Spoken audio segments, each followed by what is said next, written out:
Greetings, fellow Empyreans. I am Ashtarothi, and this is the Eve Universe Show's continued coverage of the CSM 17. And what year is it? I've got Steve Ronuken here. How's it going, Steve? It's going well. I just couldn't stay away, unfortunately.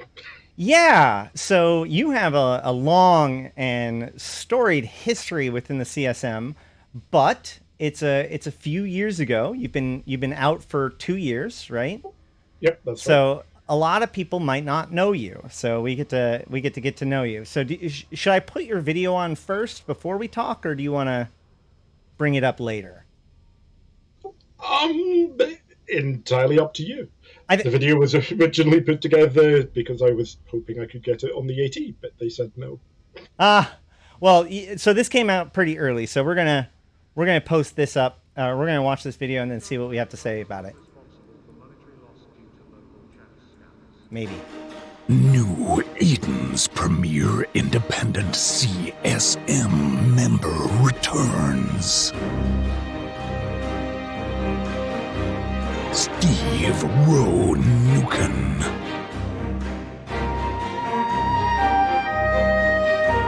Vote Steve Ronuken for CSM. All right. So pretty simple, but pretty clear. You are the CSM's CSM. You are, I believe, now the longest running CSM member, even if you weren't elected, right? Because Torbior, what was his name before? I can't remember. There was another guy who was like... we have a few other people who are now sitting at 6 because they stuck around for the last 2. Fair enough. I started 2 years before them and then stopped after 16. Sorry, stopped after 14, and they went on to 15 and 16. So, like, Innominate, who's now hit the term limit. So, yeah, I just can't stand the fact that they might beat me. So, well, fair enough. Well, full disclosure, I mean, I have always been a big fan of yours. In fact, the entire time that you were running for the CSM before, every year I came to you and I said, you are at the top of my ballot. I've always been very clear about that, even when I did interviews before. It's like my top vote is Steve Ronuken, and it's everybody else's gets to fight for two on beyond. I'm not sure I'm comfortable just handing that to you anymore, but entirely fair. Let's talk about why I felt that way, and maybe you can win me back over. So, especially this year, I would say, because it does look like we have a very good list of people who are running. Yeah, this year has an incredibly strong candidacy. Yeah, like the CSM campaign here this year is just unbelievably strong. Yeah, there's some big names there. There were some people that really know what they're talking about. So it's going to get interesting. You're one of them. I try. So, okay. Who is Steve, and why do I give him such high praise? Well, so the reason why I always supported you is because of your support of third-party developers, right? Your big thing has always been the promotion of the API. And I always pointed to you being on the CSM and being like, we've seen what happens when there isn't somebody on the CSM and the API just gets left fallow. Right. And it was bad. It was bad. You came in, and I don't know how much of it was you or just chance or whatever, but we got swagger. We got support. We got the tweet fleet Slack and the devs there interacting with us. Yeah. Congratulations, Steve Ronuken. Thank you so much for making the tweet fleet Slack. I thought I did it, but I found out later that you did. No, I'm just kidding. But no, the truth is that, like, you, in a lot of ways, I would say, saved the API. You and CSP Fox 4 together kind of helped make the API, give it more respect again. And then you leave. You abandon us. You went away. And guess what? It's fallow again. You know, we get the entire Invasion series, and there's no update to the API. There are pieces of the API that's suddenly disappearing. There are a lot of concerns, and there doesn't seem to be a hand on the rudder. Is that why you're running again? It's definitely part of it. I do understand why they've stepped back a little from some of this stuff. Like you'll have seen the stuff about Quasar, for example. So, Right. yeah. But yeah, there's also one of the problems is I believe some of the people that have been championing the API within CCP itself are no longer with the company. They have moved on to other things like Right. Fox 4 and Snowden. That's not to say that there aren't people who don't care about it, but the API has always been a little controversial within CCP. Yeah, right. Well, I mean, like even during Blackout, like the API was directly targeted by Hilmar as saying like, well, maybe the thing that we learned out of Blackout was that the API is too strong. Yeah, and there are some interesting debates there about how much information should be given to the players on this kind of stuff. How much is too much? We saw what it did to siphons, for example. The asset API made siphons pointless, basically, because you could go, oh, there's something there, unless someone then went and deliberately broke the asset API so it lied. Right. So which is not great. Yeah. So a little context for that for people who might be relatively newer. Back in the before times, in the long ago, we would have posses that mined moons rather than Athenors, and you could put these siphons on the pos that would like leech materials off of it, so you could steal from the passive moon mining. Obviously, with active moon mining, that got kind of made obsolete. But the issue was that with the API, you could track how much it is, is accumulating, and you could compare that versus what it should be accumulating based on the rules, and therefore automatically detect any siphons on your system within like a day or two if you're paying attention. So that was a big problem. Yep. At the time, I believe the asset one was about, I think it was 6 hours at that time. Might have been down to an hour, but it was within that time frame that you could go, yeah, there's a siphon, go deal with it. Right. So not only is there issues of the API not having data that it should have, but also there's problems with the API probably being too strong in certain things. So this is why we need somebody who gives a crap about the API in EVE Online or on CCP. And unfortunately, one of the best ways to make sure that there's somebody in CCP that gives a crap about the API is to have somebody on the CSM that is actively hunting down and recruiting CCPers to be the people who care about the API, because these are one of those things that's like usually done by almost like a labor of love, right? People opt to help with that, usually above and beyond their normal responsibilities. Yeah, pretty much. I have a lot. I really like a lot of the people at CCP who have done stuff for the API and for the SDE. It's a bit interesting when they drop my name when they do a forum post of, here's an SDE, and then drop my name. Steve will make it actually useful for you. Yeah. Well, speaking of useful for you, that's another thing that you are known for. You have a website that is probably besides like Zkill and a few others, probably one of the most recommended websites in EVE Online, right? Like maybe I'm saying that because I'm in faction warfare, but you have a ton of tools that are so good that basically nobody else has even tried to recreate them. You have blueprint calculators. You've got an LP. Anybody who's running missions, you're getting LPs. You can look up your whatever corporation that you're doing things for, and you can get the ISK per LP for all of that sort of stuff with the cost of the tags or whatever it takes to get. You've got other things. You've got the entire. One of the things I really appreciate is that you have your own front end for like market data, or not front end, but like your own endpoint for market data. All of my spreadsheets point to your API, and it gets the work done without making CCP mad, which I appreciate. So, and you've maintained all of this throughout your time, even after you've been on the CSM. I guess what leads you to put so much work into EVE? I find it interesting, basically. Some of it has been I wonder if I can, which is like all the market data, because that's an interesting problem. It's a reasonable amount of data to process in a reasonably short frame of time, because you want to get the market data and you want to push it out to people. It takes about 16 minutes to process. So I'm doing it once every 30 minutes. The blueprint stuff I wrote entirely because I didn't like someone else's one, so I wrote one myself. I'm actually really happy now that there are a fair number of sites out there for doing industry stuff, because my stuff tends to be functional, but not necessarily the most useful it could be. UI is brittly functional, is the term I use. And there are some people out there who have written more complicated ones, better ones, and this is a good thing, because it's not a good thing to have only one tool out there to do a job. Monocultures are bad, because if I get hit by a bus, I don't want everything to keel over and die. Of course. Yeah. And I just don't want that responsibility.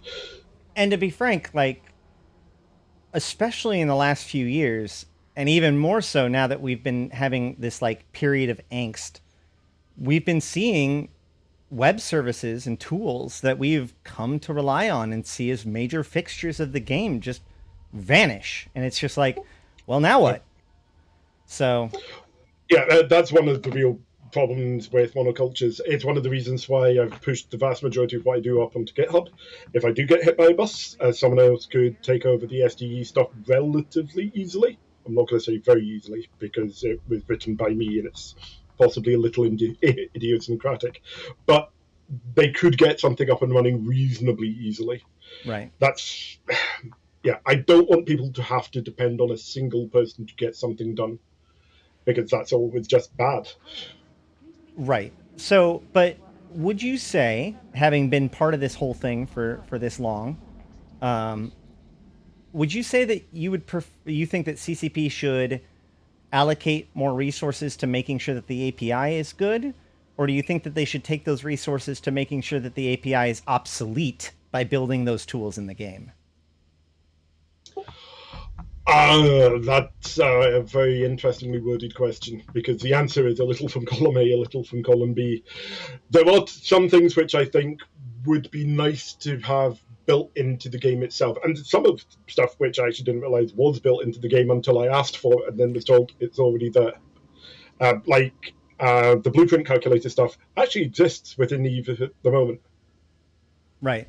You can go and you can click on the ME and you can change it, and it will show you what the differences are. There is, EVE has a discoverability problem. There's virtually nothing to signpost that actually happens. Right. Yeah, that's true. And there's other things too, like you can choose different factories, but like it's often unintuitive. So even if you thought that you wanted to look for it, you might not actually find the way to do it, and may just decide that it can't be done. Right.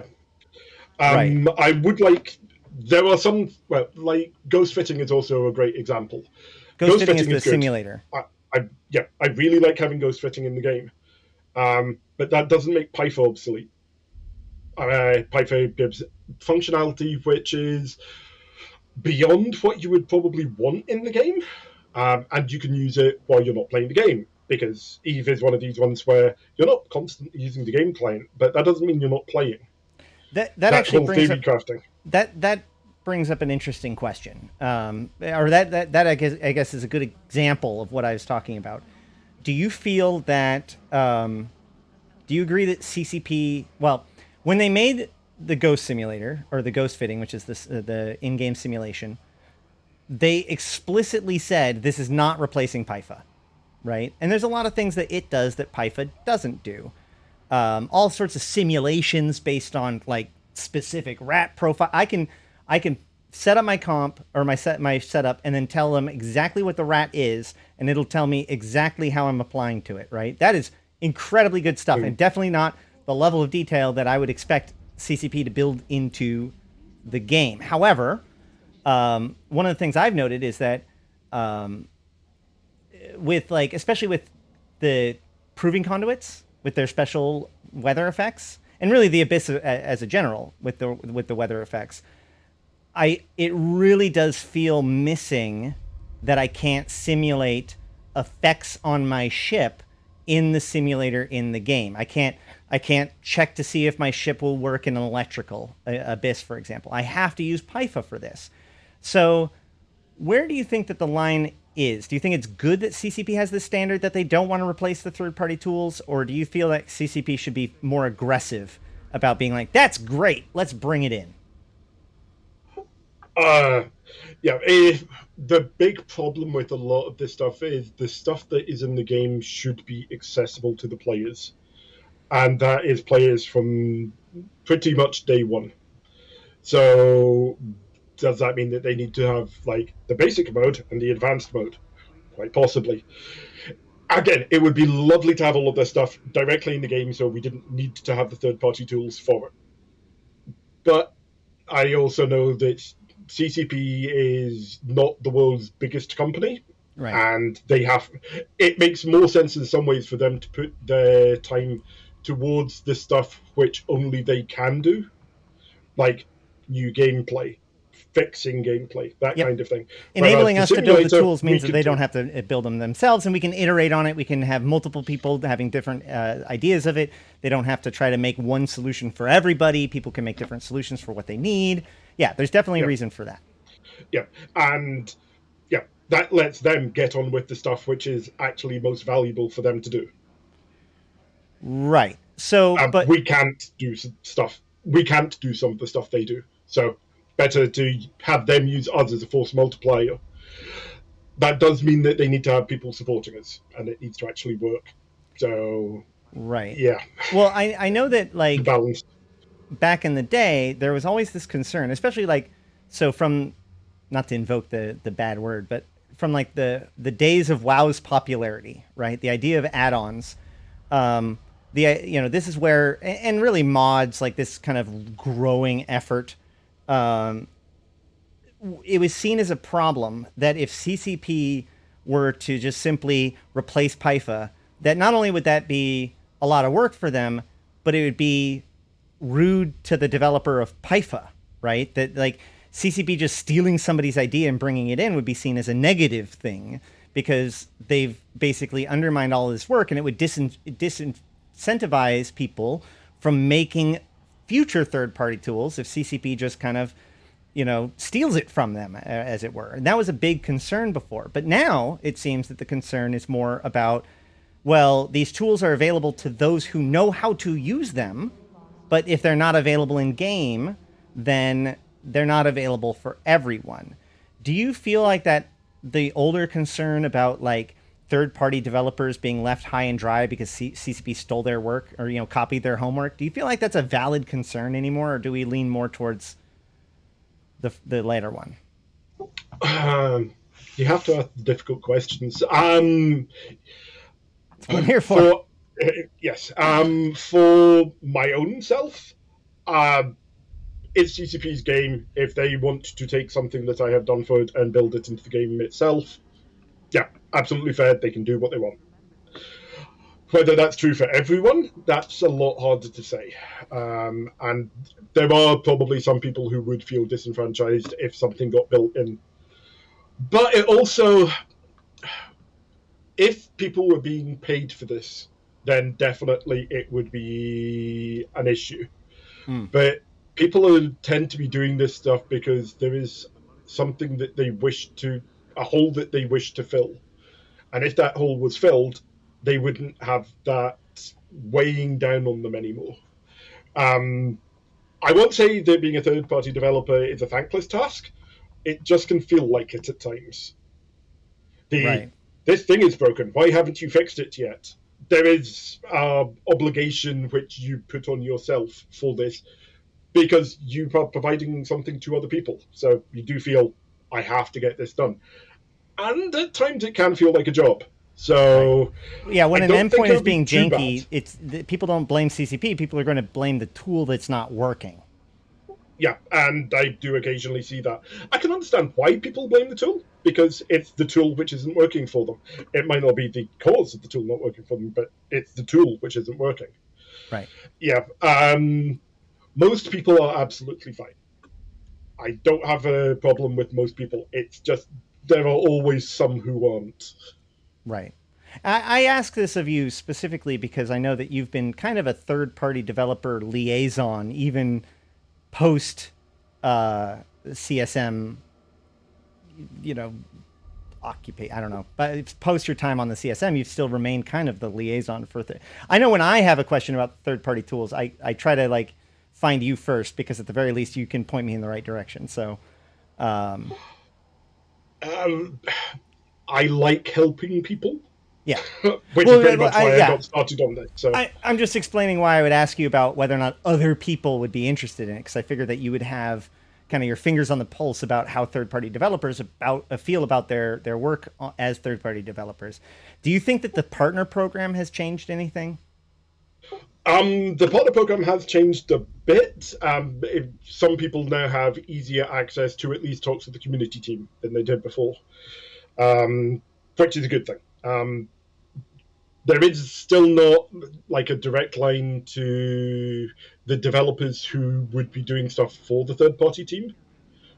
I don't know if there is any developers currently in that position.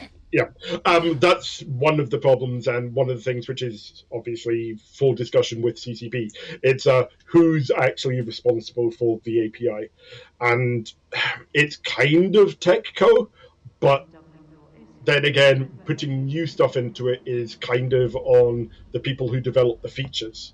Right. So it's an interesting balance point, and it's one which unfortunately requires people above team level to be engaged on this.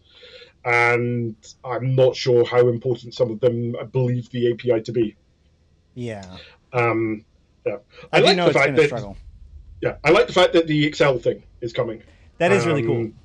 Yeah, and I like it's the whole democratizing access to data, because you shouldn't require to be a third-party developer to at least be able to play around with your own data. Excel makes that easier. Gezi makes it fairly easy as well, but again, that's you've got to go and you've got to get the thing from a third party and put it in. And I'll have to push back on that. The Google API ESI tool, which is I think what you were just referring to, I've always found it clunky and difficult to implement, and like I would consider it a second barrier to entry above and beyond just normal API. Like, I'll make a spreadsheet that hits your API endpoint all day long to check market, but as soon as you require an actual logged in API, I'm like, oh, I don't anything but that, because it's such an extra. Yeah, Gezi makes it easier than makes doing it possible. But yeah, if you were to do this in Excel, it would be a complete nightmare. That's fair. Authenticated access. Authenticated access. It's possible to do in Excel, but it is not fun. It should hopefully help with that. Yeah, it's people should be able to use it without having to necessarily understand it, right? Or at least not fully understand it. All right, so let's take a step back, because, like, obviously the announcements for FanFest were big when it comes to like our expectations about what's going to be happening. You know, what's coming, what to be prepared for, what not to be prepared for. I think they even mentioned stuff about like. Those kinds of support for like API development or whatever. I don't remember the exact details, so I'm not going to try to guess. But you put in your campaign run so far long ago that it was actually locked before the CSM campaign was even started. So clearly you knew that you were wanting to do this ahead of time. What was the moment? At what point did you like go, you know what? Screw retirement. I'm coming back. I can't remember exactly why I did it. Well, why it got onto my mind that I should do this. But yeah, I can't remember. It, as you can see, it's been a while. I can't remember exactly why it was. But I came to the conclusion that it would be a good thing for me to run again, and people might want me back in. I've been talking to people the whole time, so it's not like I went away and stopped talking to people about Eve. I've been around all the time. It's just, I think the focused representation is needed. That's why I decided to come back. And rather, decided to give people a chance to let me come back. Because it's far from a certain thing. Sure, yeah.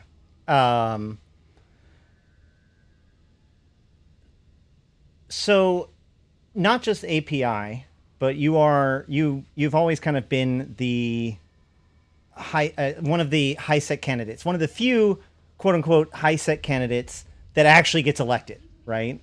Mike Azariah and you. I think that's the list. And Mike isn't running.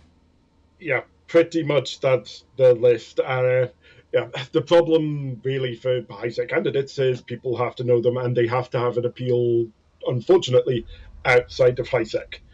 Because while high sec has a lot of people in it, a lot of those people are also alts from elsewhere. So it's difficult to judge exactly how many high sec players are just high sec players. From where I sit, I cannot judge that just because we don't have those figures. They just aren't released to us. There is this figure that 70% of players are high sec players, but you can't say that is going to be a misleading figure because you can't say they are just high sec. They may be alts. They may be the primary alts. They may be where people go and make their money, but I don't have figures to say one way or another whether they are just high sec players. So you need to be known. You need to have some appeal outside of just the high sec groups, and that's difficult for people to get. As I said the first time, the proper time to start running for CSM is just after a CSM campaign is completed, so people know who you are. Right. And a lot of people haven't got that. If someone says who when they hear your name on a ballot, you've lost. Right. That's true. Now the question is, because the Eve Zeitgeist's memory is pretty short, so you are right on that boundary of there's probably a lot of people that are saying who, so it's important possible to get out there. Why does high sec need representation? All space does need representation. High sec is it's an interesting one because it doesn't have that many mechanics which are just applicable to it. That's basically Concord. But missions are primarily a high sec feature. They impinge on low sec with level 5s and so on, but it's primarily high sec. I'd say the entire Wardex system largely applies to high sec. There is that, yes. Which is, the Wardex system is basically Concord. It's fair. So, it's a way to get around Concord. Right. It doesn't really have another reason to exist by itself. Yeah, but I guess my point is that, when you think about Concord and its mechanics, it's about the relationship between players, in the moment, whether or not they can gank, whether or not they can attack, whether or not they can steal. Whereas Wardex are more about structure conflict, right? And whether you can kill someone. Right, but it's about structure conflict, but it's also about whether you can attack a player. That's true, but nowadays you require structures to be involved. Yeah. There were a lot of discussions about that stuff back when the changes were being made. And it was interesting to see some of the changes were coming out of. Arith was actually one of the biggest proponents for this stuff. So, do you feel like the Wardex changes were a good decision? I would say, in general, yes. I know some people will not like that because it destroyed their gameplay. That it's never good to destroy someone's gameplay, but you always have to look at what the downside of their gameplay is. And there was griefing which was taking people out of the game, which is why we managed to get CCP to actually look at this. We got them to look at the figures, and the figures suggested that there were people who were dropping out of the game because they got war-decked.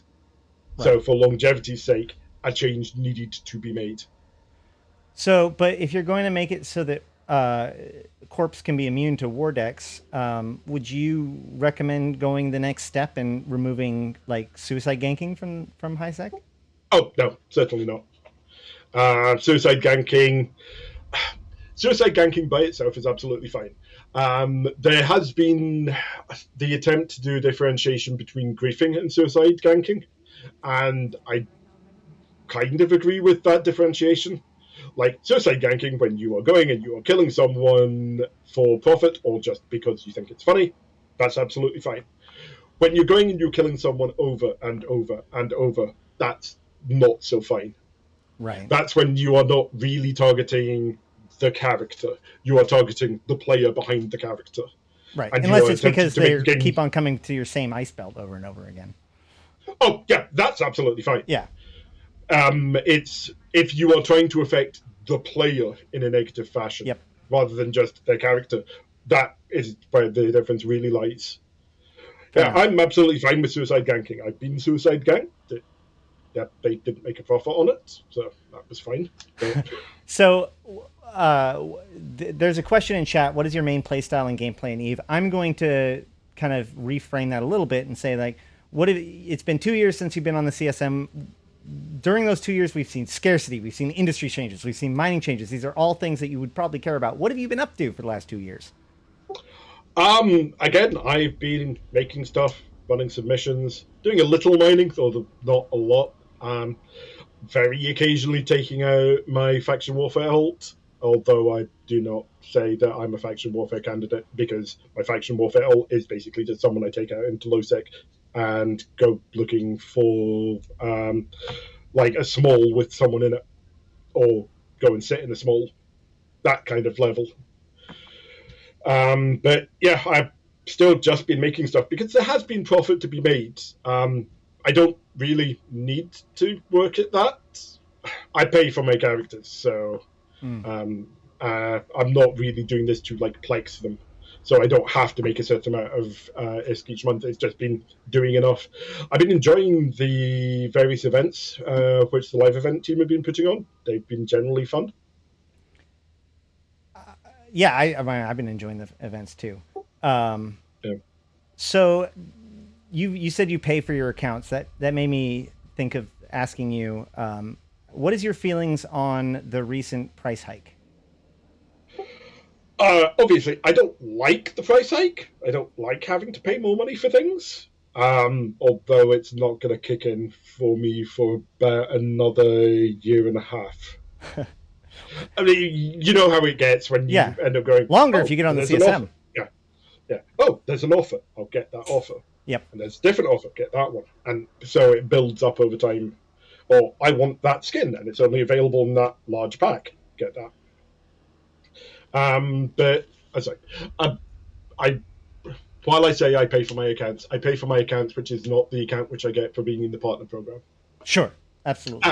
Just that's fair. to be, yeah, I should be clear about this stuff, so I'm saying that.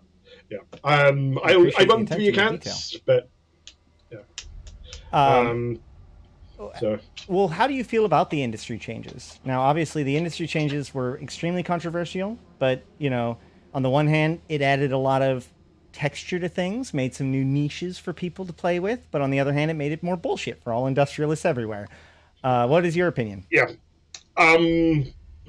It's been a fairly common theme with CCP changes where they overshoot and then try to hold it back, and that kind of feels like it is. And again, another fairly common CCP theme of not iterating quite fast enough. Like, I can understand entirely why they made all the changes with the vocals and we got the Age of Scarcity, but the communication was a bit lacking, another common CCP theme. And it feels like it took longer than it should, and it impacted on too many people, and some of the things were not balanced in a way which felt particularly good for anyone involved. Right. I agree that it definitely could have been communicated better, probably. Yeah, that's a fairly non-controversial line to go down, I think. I can kind of just say that without even knowing what we're talking about beforehand. But, so, do you feel like scarcity is over? It's not over, but one thing which we do have to bear in mind with looking at things like the volume of all mined is we also have a smaller player base at the moment, which is obviously not ideal. So that's a smaller player base who use less stuff, therefore less stuff coming in is probably healthy, if you see what I mean. If it's and everything is just always going up, even when we suddenly have less players logging in, that's probably not a good thing. Yeah, I mean, obviously. But what would it take to have scarcity be over then?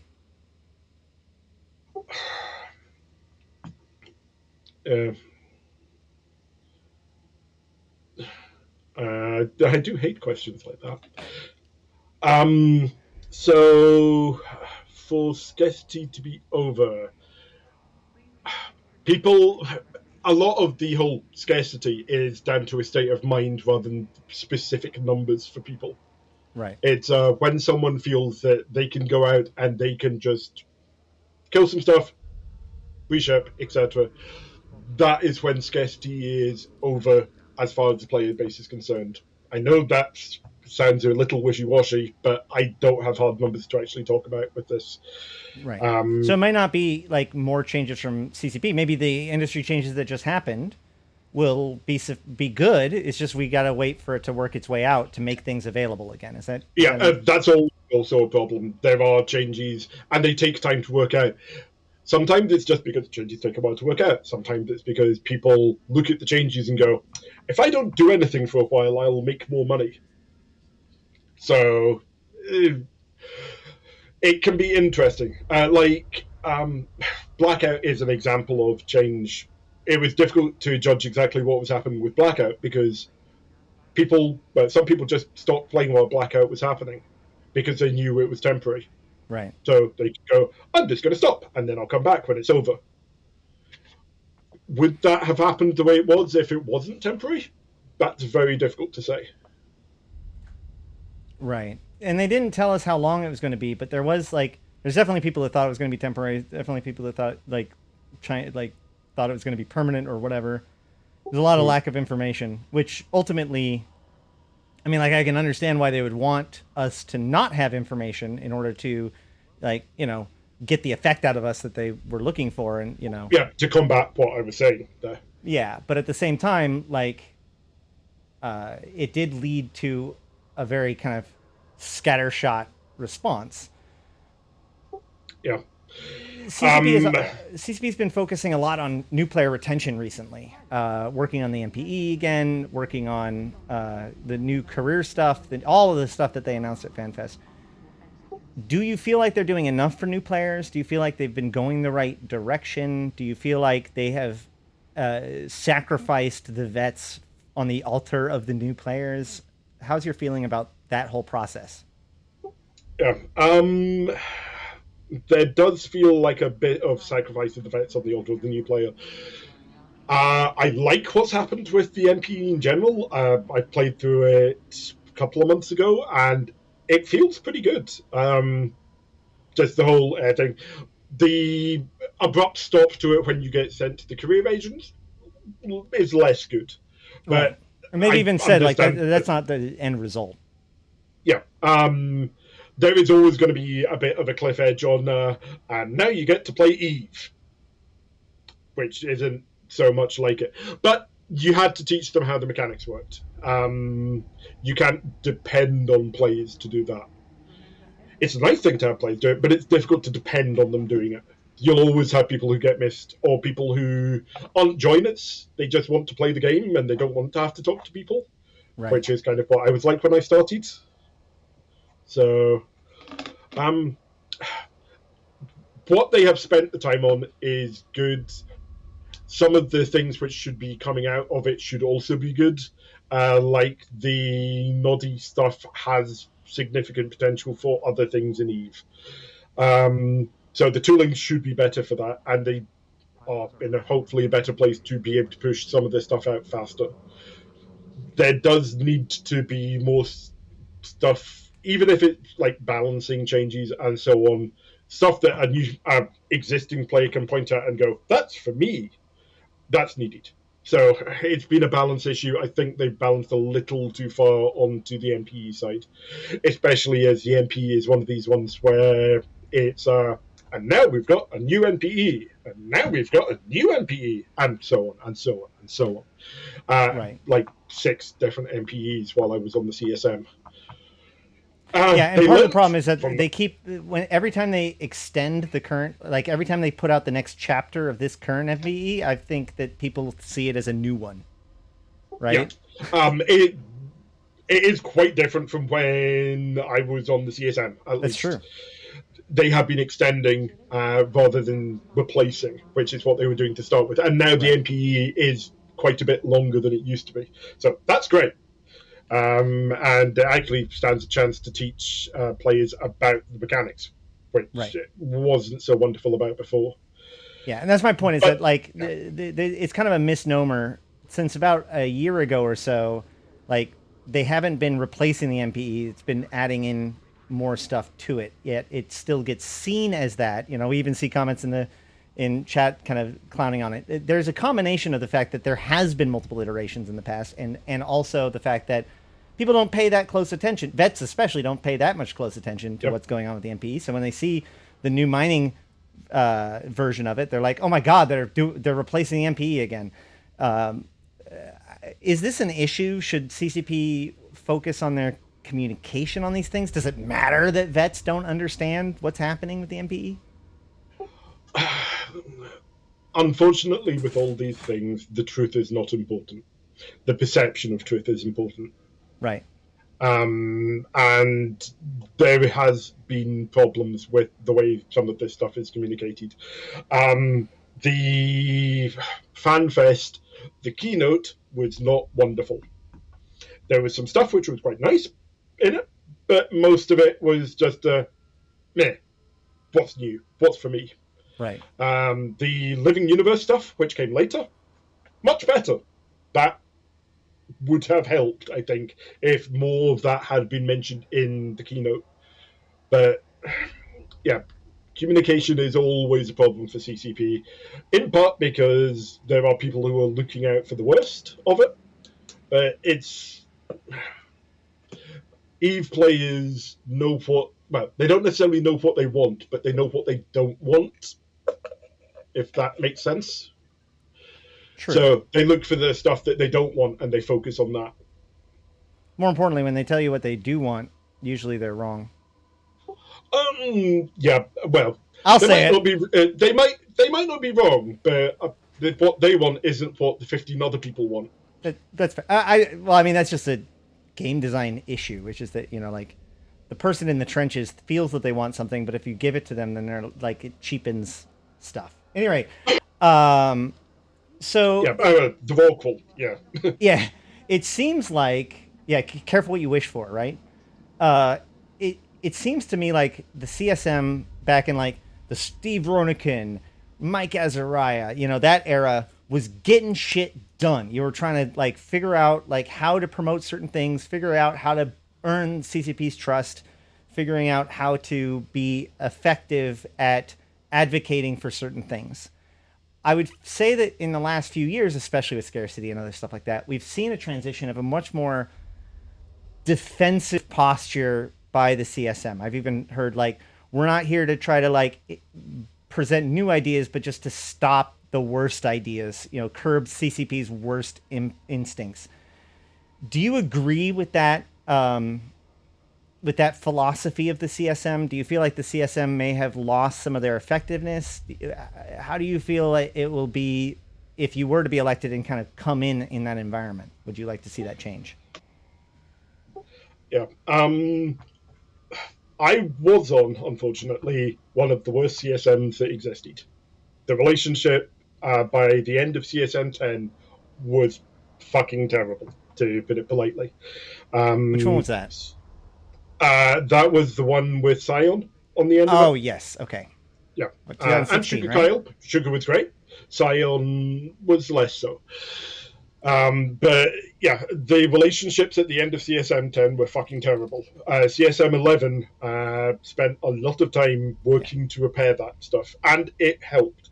One of the problems is it's not just about the CSM.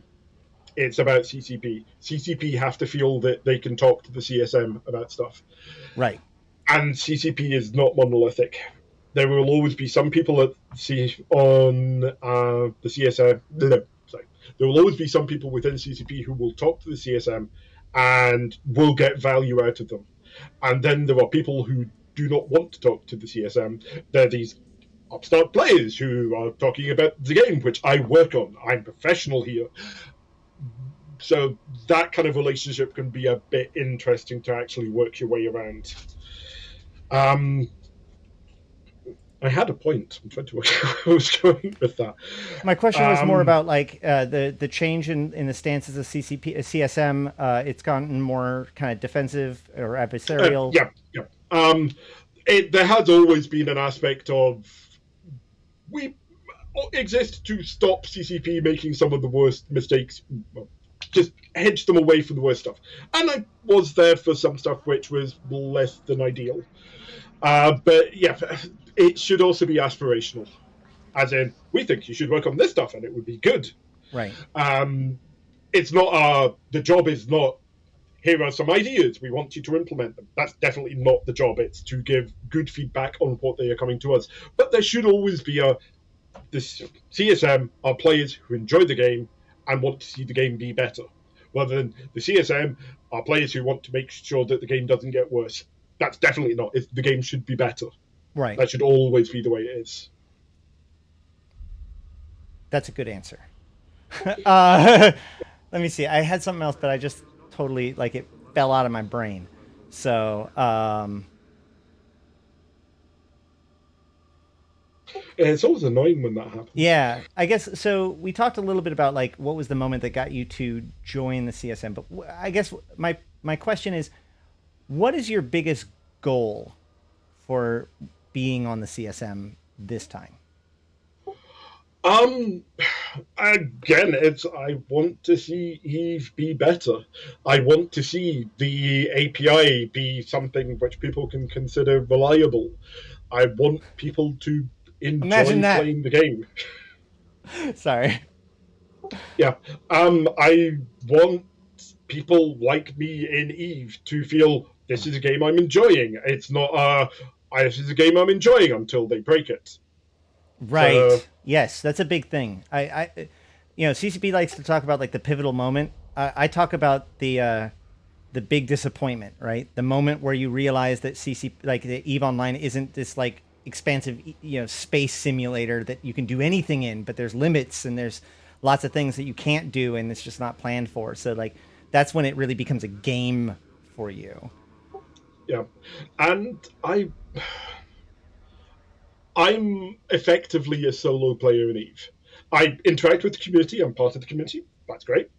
But the people I play with in EVE, I guess most of them could be not actual people. I could be playing a single player game with some really nasty NPCs, of course, but I could be playing that.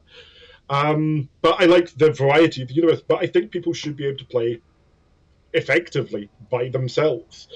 I'm pretty certain that I'm far from the only person who plays EVE like that. I did see some stat about how there's a large number of people out there who just don't interact with the community. Right. They need someone to talk for them. I would like to be there. I don't want to... I'm fine with it. Do they? Sorry. Because like many people would advocate that that's not what people should be going towards. EVE Online is a multiplayer game that solo play styles don't need representation. Well, you can always go with the line of their targets. I like to say, like, where do you think the people that you connect with come from, right? Like most people start out solo. Yeah. Yeah. So I'm not saying there shouldn't be gameplay for groups. Gameplay for groups is great. But there should be ways to get started which don't require groups. Or are very ad hoc in how they put together. Like faction warfare can be great for that because you can just go, I join faction warfare and then I go PvP with people, and maybe at some point I join up, but I don't need to. Right. Actually, that's great. Faction warfare is a great example for that, because you can just join the general militia, which gets you in there. You don't need any kind of group commitment, but you are in militia chat. So you're within this like narrow band of people that then you get recruited into a faction warfare group. I think that that's a wonderful example of that kind of thing happening naturally. It could be considered emergent gameplay at that point. Yeah, to absolutely. go back to a really old term. So, do you feel like CCP's kind of indicated a few times? Do you agree that wealth disparity is one of the biggest threats to EVE Online?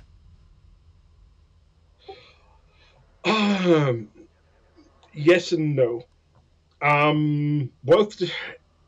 If you have groups who exist only to go, who am I going to crush today? That's really not good.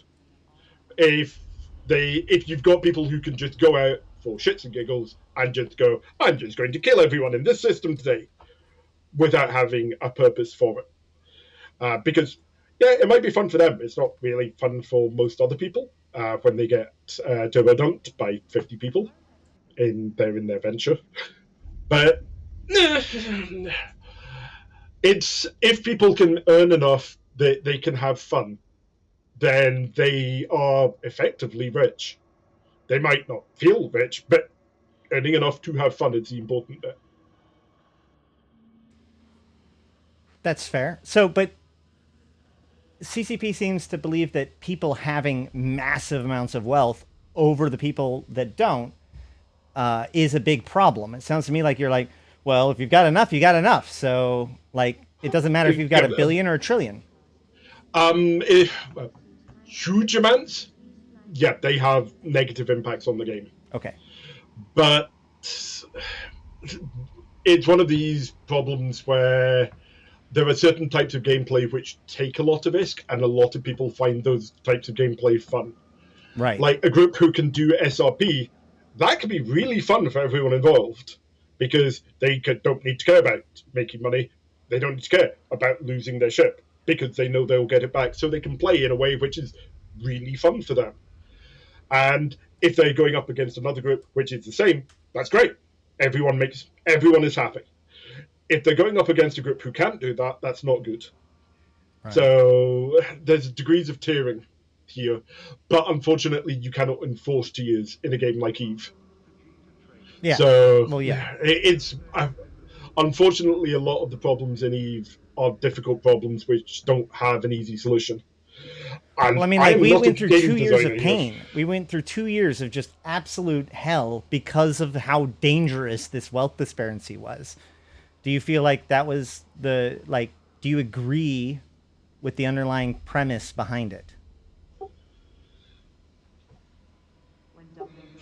Yeah. I think it possibly went too far. It definitely overcorrected with the changes for industry at the end of it. It went too far. I can understand why it happened. Chunks of it were probably a requirement, but it was painful for everyone involved. I agree. Yeah, and pain is not something that you really want in a game. That's, I guess, EVE is more defined by negative experiences than a lot of games, I would say. But overall, I think that you're right. There's negative experiences and negative experiences. It's I grind to get this thing, and then I have fun. Right. The grind is a negative experience. Gotcha. But it's what it gets you that's there. Absolutely. I agree with that.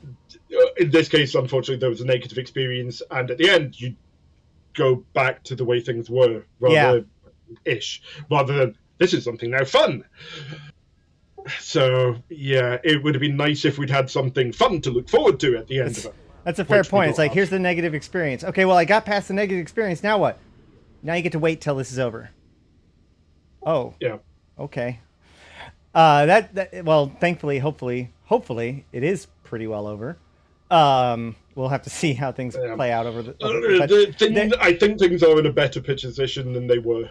Ships are more balanced to what they were, at least cost-wise, although cost is not a balancing factor, as people keep saying. So it's been asked in chat, and I think it's a really good question. What did you do? What is the best example of some ways that you were effective in the CSM in your previous times on the CSM? What is your proudest accomplishment? Yada yada yada.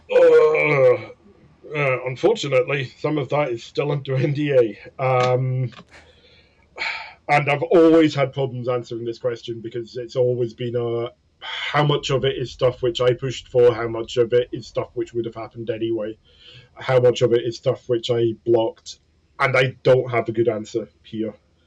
There is, like, the Ice Mining Frigate. I can definitely point at that and say, I asked for that thing. But that's trivial. There is some stuff which I can't talk about because it's still under NDA. Well, like at the very beginning of this, some of them, I point out that like the API sucked, and then you came on, and then the API was good, and then you left, and now the API sucks again. Am I reading too much into the causality there?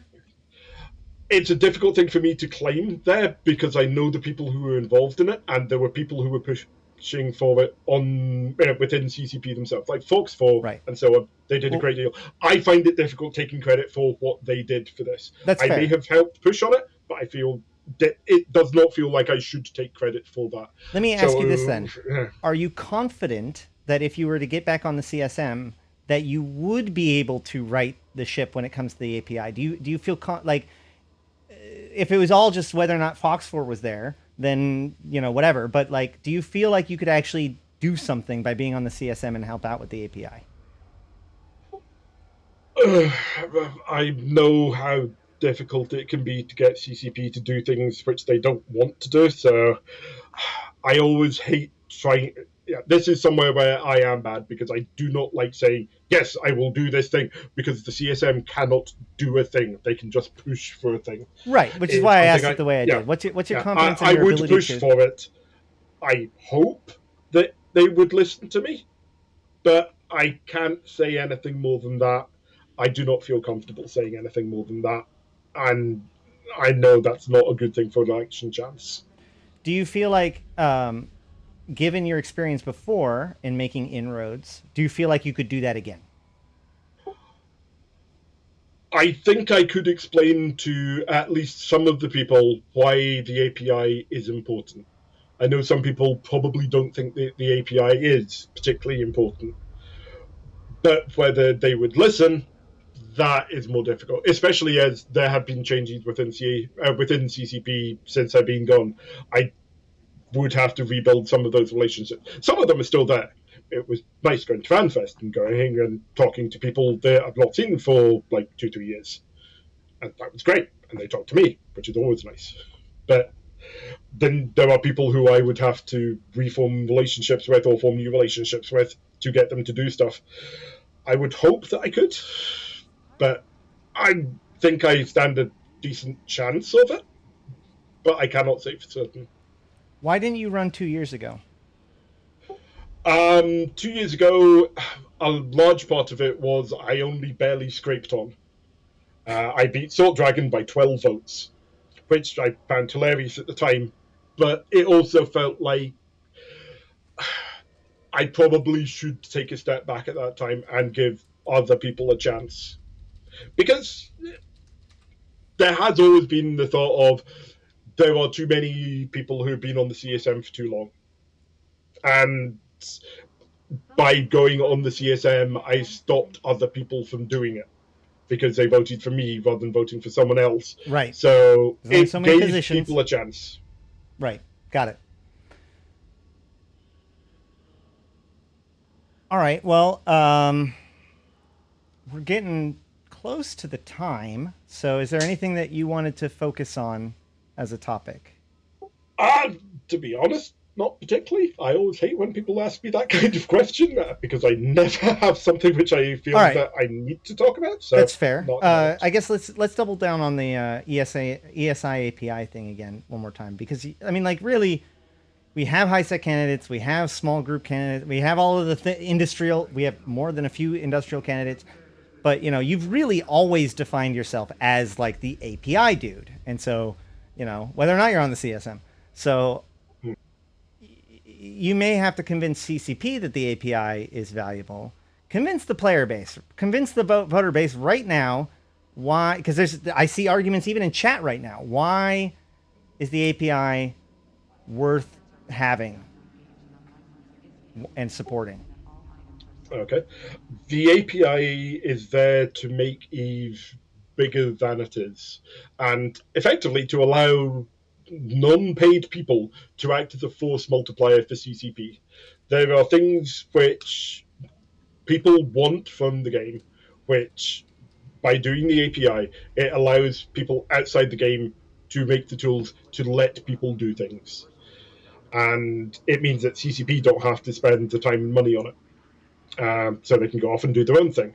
Yes, they would have to develop the API for it, but yeah, some of it is like there is mining waste in some of it, and it's in the API partially so they didn't have to work at it too hard in the game, I believe. I wasn't really around for that bit, but it allows CCP to have players act as force multipliers, and that's always a good thing. It means that all the out-of-game tools which allow you to use Eve as more than just a game and pushing it into the hobby perspective, it allows that to happen. And it means that you don't have people who are scraping game files just to get stuff to upload, which is the way like market data used to happen. Oh God, I remember that. Yeah, where you had Eve Central and it went and just ticked around all the market all the things on the market, just so it could then upload. Yeah, that was terrible, and it was a really bad idea. And yeah, we persuaded CCP that they should put the market stuff in, and now we have a decent out-of-game market tool. It also allowed them to ban scraping data, which is nice. Yes and no, but yes. Interaction with the game client directly is generally a bad thing. And eventually we got rid of the browser in the client, which is a wonderful thing because that was terrible and wasn't updated and had some fairly hideous security vulnerabilities at times. Bjorn Yoha cheered 100 bits to say, vote Steve Ronuken for CSM 17. And my volume's too far down for that to be heard, so I had to read it out loud. But Nice, yes. So what is one thing that you feel is like desperately missing on the API, and what is one way that you think that the API is just simply too strong and needs to be reined in on?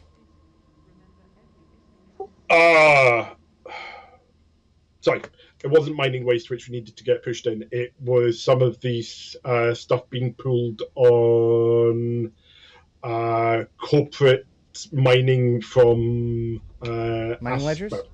Yeah, the mining ledger stuff, there was limitations on what was actually in the game client for that. But by pushing it out to the third parties through the API, they got to do stuff. Sorry, I just remembered. Mining waste is something which would be really nice to get into the API so people can actually see it. That's something which I've seen repeatedly asked for by a number of people. The main thing I want from the API at the moment, though, is stability.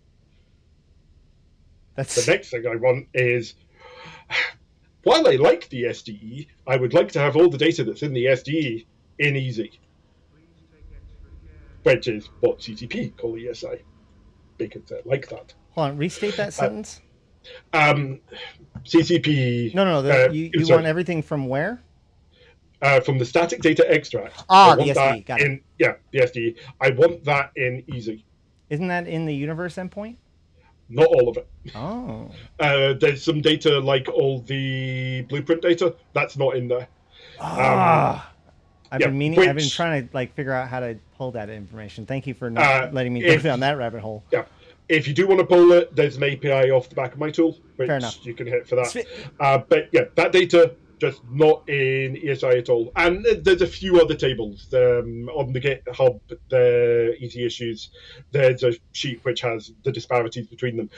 If all of that data gets in there, we will still have SD, because there's some things it's not particularly, ESI would not be particularly good for. So someone like me would go along and scrape it every so often and build a new SD export for it, because that's useful. Right. Well, another example of something that's missing, actually, in Kybernaut.space, we kept track of all of the invasions, because the invasion information is not even held, still to this day, isn't held in fact, if you go to places like Evi, I'm pretty sure they still pull from the Kybernaut.space API in order to determine that information, which is great for you guys. But what happens if we stop supporting Kybernaut.space? If that goes down, then that every tool that utilizes it will still be will be lost. Yeah, that is an interesting one. There are two schools of thought within CCP with this kind of stuff on how much information is too much information, how much should we give the players. And I believe that's one of the ones which ran smack into that and then stopped. From my understanding, it was submitted, but nobody was there to pick up the ticket. That's also possible. It's certainly been talked about, though. Yeah, that's fair. Well, I think that right now, like the fact that people can't look up Edencom systems or Triglavian systems is kind of a big deal at this point. But what is one thing that you feel like is in the API right now that's too strong, that needs to be reined in? Off the top of my head, I'm not thinking of anything. I think kill mails. But kill mails are an interesting one, because part of me wants to get all the kill mails pushed out that way, just so everything's there and you don't need to have the people publishing their ones anymore. Yeah. There's a lot of philosophical discussions there. I personally think kill mails are. I know there are people who do not like kill mails in general being published, but I also know there's a lot of people who like kill mails, because we're talking about what's the word I'm looking for? It's effectively achievements, right? People, but I mean, like shiny ding. During Blackout, that's what Hilmar commented on, which is that like if we delayed kill mails by like an hour, then they could no longer be used as intel. Yeah, but that would be an interesting one, that kind of delay. It's not a terrible idea. Sorry, I was coming from the just remove. Fair enough. Elmeca is actually recommending that it should just yield the value, not necessarily the fitting. Do you think that that's a good idea? There you run into the problem of what is the value of a thing. Because CCP are historically very, very bad at having this is a value for this object. Like on most kill mails, you just get a list of this is what was fitted, and then we work out the value for it. What if it only showed the things that dropped? If you show only the things that drop or only the things which don't drop, that again, it cuts down on the intel value. Some people would like that. I like data, so I quite like the full listing in there, and it's handy if you actually want to work out how a ship is fitted. Would you say that effort that makes things harder to get like that is worth as much as effort that would take to like put in new endpoints and new data? Do you think it's worth putting time and effort into making things less available? For things like that, I do not think it's worth spending the time to make it less available when there is stuff which could be done to make other data more available. Yeah, in general, my feeling is generally, that's a bad sentence, more data is good. It's not always the case. You have to be careful about the data, but in general, more is good. Right. It'd be interesting if there's like some immediate data and then like every day batched it. But again, dev effort for what? That would be nice. Yeah. If people could have, this is my immediate publish key, and I hand that out. And then there's and this is the daily key. and have the people making that choice, that would be good. That'd be great.